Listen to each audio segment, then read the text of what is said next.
Track 10. Welcome to the last program in the series Language Matters. Now, did you know that there are 6,000 languages in the world?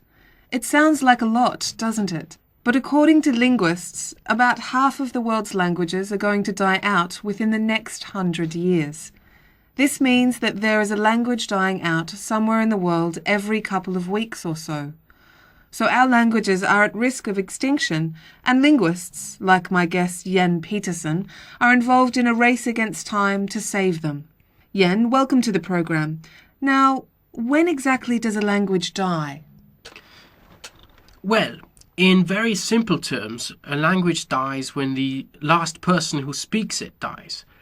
Now, there are about 50 languages in the world today with only one speaker left. And interestingly enough, the majority of these languages are here in Australia.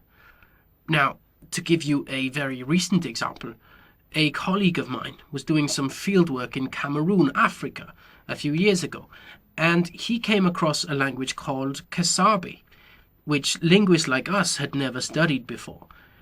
It had just one speaker left, a man called Bogon. Unfortunately, the linguist had no time on that visit to find out much about the language, so he decided to go back to Cameroon a year later. Unfortunately, he went back only to find that Bogon had died a few weeks earlier. So 1 week Kasabi existed as one of the world's languages, and the next week it did not. That's absolutely right. Today, Kasabi is an extinct language. However, there is nothing unusual about a single language dying. Communities have, after all, come and gone throughout history, taking their languages with them. But what we are seeing now is a considerable increase in the rate at which our languages are dying out. So why are they dying? Well, many things can kill a language. It can, for example, die out because of natural disasters. A few years ago, an earthquake in Papua New Guinea killed over 2,000 people and displaced thousands of others. Entire villages were wiped out and around 1/3 of the population were killed. The people in those different villages had been identified as being different from each other in their speech. This means that, in effect, they spoke separate languages.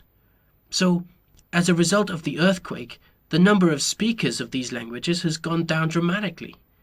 Languages may also die as a result of cultural assimilation. What exactly do you mean by cultural assimilation? Well, many of our languages are at risk of extinction as a result of cultural assimilation.